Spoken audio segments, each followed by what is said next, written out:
할렐루야. 10월 3일 목요일 원포인트 큐티 가운데 오신 여러분들을 주님의 이름으로 사랑하고 축복합니다. 오늘 하나님께서 우리에게 주신 말씀은 요한일서 2장 1절에서 6절까지의 말씀입니다. 요한일서 2장 1절에서 6절까지의 말씀 다 같이 한 목소리로 함께 읽도록 하겠습니다. 나의 자녀들아, 내가 이것을 너희에게 쓰면 너희로 죄를 범하지 않게 함이라. 만일 누가 죄를 범하여도 아버지 앞에서 우리에게 대언자가 있으니 곧 의로우신 예수 그리스도시라. 그는 우리를 위한 화목 제물이니 우리만 위할 뿐 아니요 온 세상의 죄를 위하심이라. 우리가 그의 계명을 지키면 이로써 우리가 그를 아는 줄로 알 것이요 그를 아노라 하고 그의 계명을 지키지 아니하는 자는 거짓말하는 자요 진리가 그 속에 있지 아니하되 누구든지 그의 말씀을 지키는 자는 하나님의 사랑이 참으로 그 속에서 온전하게 되었나니 이로써 우리가 그의 안에 있는 줄을 아노라. 그의 안에 산다고 하는 자는 그가 행하시는 대로 자기도 행할지니라. 아멘. 이 시간 그가 행하시는 대로라는 제목으로 담임 목사님께서 큐티 인도해 주시겠습니다. 할렐루야.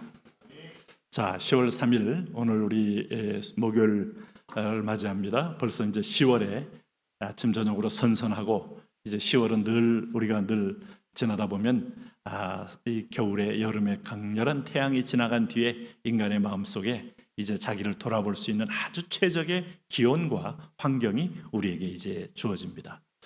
하나님 없다면 우리는 인생의 허무주의의 노래를 부를 거예요.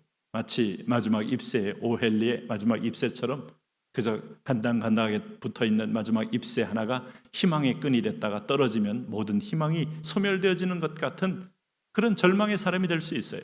그런데 부활이 있잖아요. 다시 봄이 있고 여름이 있고 거대한 하나님의 주권 속에 내 사는 날 동안에 인생에 호경기가 있으면 불경기 있다는 걸 알고 우리가 어려울 때 하나님을 묵상하고 잘 될 때 우리는 겸손하고 하는 이 전도서의 지혜를 따라가는 것, 이게 바로 하나님이 주신 삶의 원리입니다. 그러므로 가을에는 묵상이 깊어야 합니다. 가을에는 하나님의 말씀을 더 누구보다도 더 깊이 옆에 두고 자신을 살피고 가족도 살피고 이웃도 살피고 공동체 식구들도 살펴보고 내 사명이 무엇인가를 자각해야 됩니다. 오늘 저녁 목요일 저녁은 바로 그런 복된 밤입니다. 다 오셔서 기도에 축제에 함께 참여하시면 좋겠습니다. 자, 오늘 3장 이 요한일서 2장 1절에서 보여주는 이 말씀, 나의 자녀들아 라고 시작합니다. 내가 이것을 너희에게 쓰면 너희로 죄를 범하지 않게 하려 함이라. 죄를 범하지 않게 하기 위해서 특별히 중요한 이 사도 요한은 권면을 하고 있어요. 자, 여러분, 요한일서는 주후 80에서 90년경에 기록된 것으로 알려져 있어요. 야고보가 언제 순교했습니까? 제일 먼저 순교했어요. 44년경에. 베드로는 64년에서 67년경에 순교한 것으로 알려져 있습니다. 그러면 사도 바울은 67년경에 순교했고 믿음의 동역자들, 동반자들 다 지금 하나님께 불림받아 올라갔습니다. 비록 순교라는 어떤 때는 처참한 방식으로 죽임을 당했지만 영광스러운 멸관을 예비하며 올라갔습니다.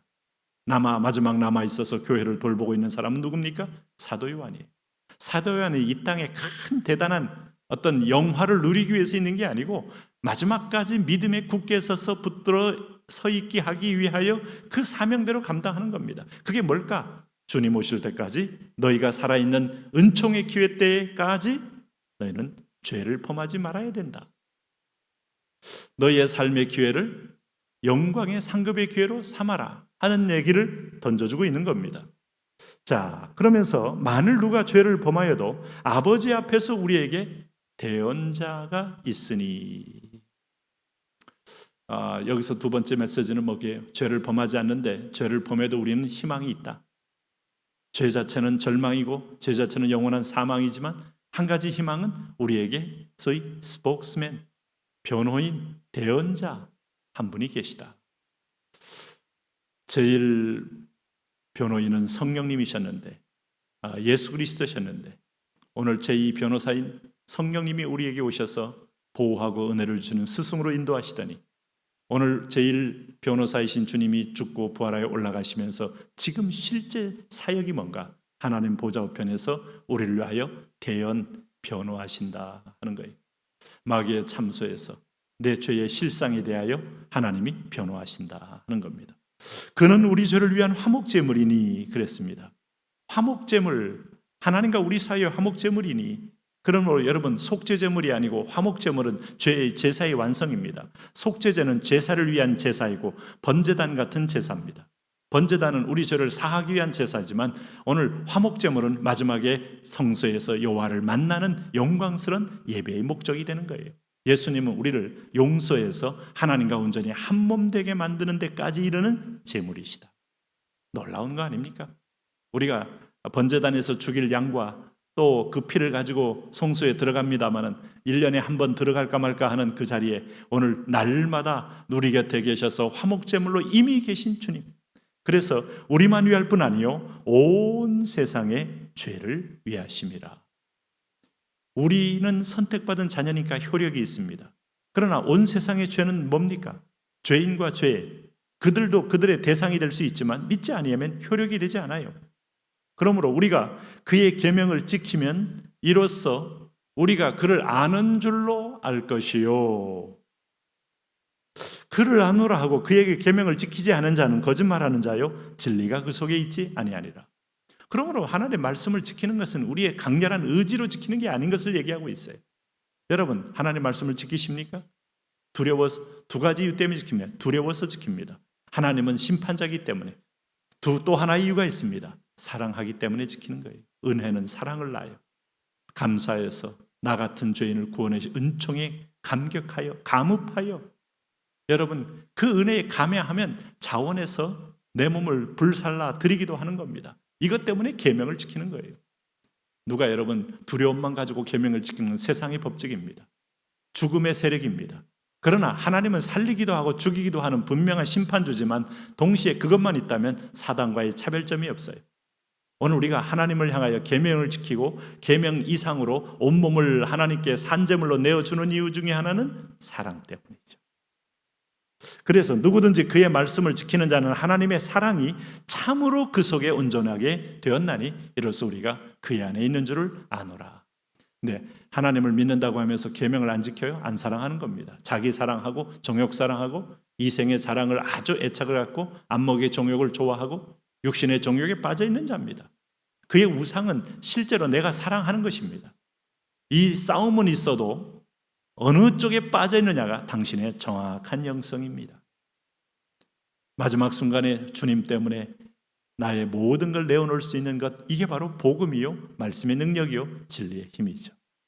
그의 안에 산다고 하는 자는 그가 행하는 대로 자기도 행할지니라. 그러므로 예수님이 행한 대로 따라할 줄 아는 사람, 이게 제자입니다. 그래서 우리가 구할 때 너희가 서로 사랑하면 이것을 잘 기억하십시오. 서로 사랑 못합니다. 서로 이용하면 맞는 말입니다. 서로 강점을 유익하게 사용하면 그것도 옳은 말입니다. 서로의 어떤 면에서 보면 그 좋은 점을 내 유익을 위하여 쓰면 다 그런 겁니다. 인간은 조건적 사랑을 넘지 못해요. 그런데 서로 사랑하면 아가페를 말합니다. 이건 세상에선 불가능한 것이기 때문에 오늘 예수님 말씀하지 않았습니까? 너희가 서로 사랑하면 세상이 너희가 내 제자인 줄 알 것이다. 하늘에서 온 사랑이 저들 속에 있다는 것을 세상은 갖고 있지 않기 때문에 인정할 수밖에 없다는 얘기예요.